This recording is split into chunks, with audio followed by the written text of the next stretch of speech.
Ni ibintu byoroshye cyane kubyumva yuko bamwe mu baperezida tubona bakomeye hano ku isi ari nabo batunze agatubutse hano ku isi. Mu gihe abantu amamiliyoni barimo baragorwa n'ubuzima bashaka icyo kurya, bamwe mu baperezida bivuga ko bafite ubukungu bwinshi, amamiliyoni n'amabiliyoni y'amadolari. Ubukungu bwabo buva ahantu henshi nko muri real estate, amabizinesi, gushora imari, imiryango ikomeye ndetse hamwe na hamwe bakaba batazi amafaranga yakomoka. None twibaze ngo niwe muperezida ukize kurusha abandi hano ku isi. Ni ikihe gihugu gifite umuperezida ufite amafaranga menshi hano ku isi? Ese aya mafaranga ubundi yakomoka he? Ndetse igitangaje na perezida w'u Rwanda ari muri uru rutonde. Iyi video niwe yagenewe, iraza kuvuga perezida 10 bakiza hano ku isi. Ngende iFabrix ikaze. Ku mwanya wa 10 turaza gusanga perezida wa Turkiya witwa Recep Tayyip Erdogan. Bivuga ko amafaranga ye afite atazwi neza ingano, gusa ngo ni hagati ya miliyoni 10 na miliyoni 100 z'amadolari y'Amerika. Amafaranga ye akomoka mu mishahara ahembwa, imitungo y'umuryango we ndetse n'ibishoramari. Ku mwanya wa 9 turaza gusanga perezida w'u Rwanda Paul Kagame. Nawe ntabwo hazi amafaranga afite neza, gusa bivuga ko nawe ari hagati ya miliyoni 10 na miliyoni 100 z'amadolari y'Amerika. Amafaranga ye ava mu mushahara ahembwa ndetse n'amafaranga ashora mu bindi bintu ndetse n'izindi business agiye afite, zimwe zitaranamenyekana. Ku mwanya wa 8 turaza gusanga perezida wa Kenya William Ruto.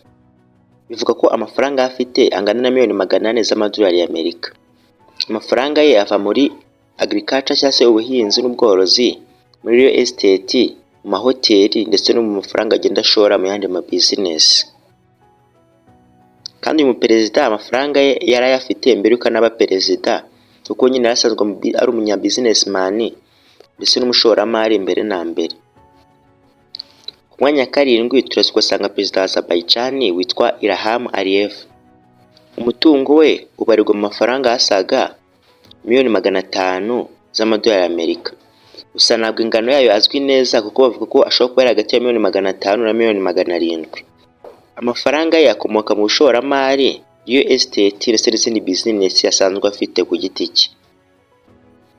Ku mwanya wa 6 turaza gusanga perezida wa Guinea Equatoriale witwa Theodore Obiang Nguema Mbasogo. Ibi bivuga ko umutungo we uri hagati ya miliyoni 600 na biliyoni y'amadolari y'Amerika. Amafaranga ye ava mu bijyanye n'ubucukuzi bw'amavuta, ubushoramari ndetse n'umutungo w'umuryango we. Ku mwanya wa 5 turaza gusanga perezida wa Korea y'Amajyaruguru Kim Jong Un. Bivuga ko umutungo we ungana na biliyoni 5 z'amadolari y'Amerika, gusa amafaranga ntabwo azwi neza kuko bavuga ko ashaka kuba afite amafaranga menshi kuruta aya ngaya. Amafaranga ye ava mu mitungo ye asanzwe afite ku giti cye, inyubako ze ndetse n'amafaranga ashora mu bindi bintu. Ku mwanya wa 4 turaza gusanga perezida wa Leta Zunze Ubumwe za Amerika Donald Trump. Bivuga ko umutungo we uri hagati ya biliyoni 5 na biliyoni 7 z'amadolari y'Amerika. Amafaranga ye ava muri real estate, amahoteli ye, ibinyamakuru ndetse n'ibindi bintu byose yagiye afite bimwinjiriza amafaranga. Ku mwanya wa 3 turaza gusanga perezida wa Leta Zunze Ubumwe z'Uburayi Mohammed bin Zayed Al Nahyan.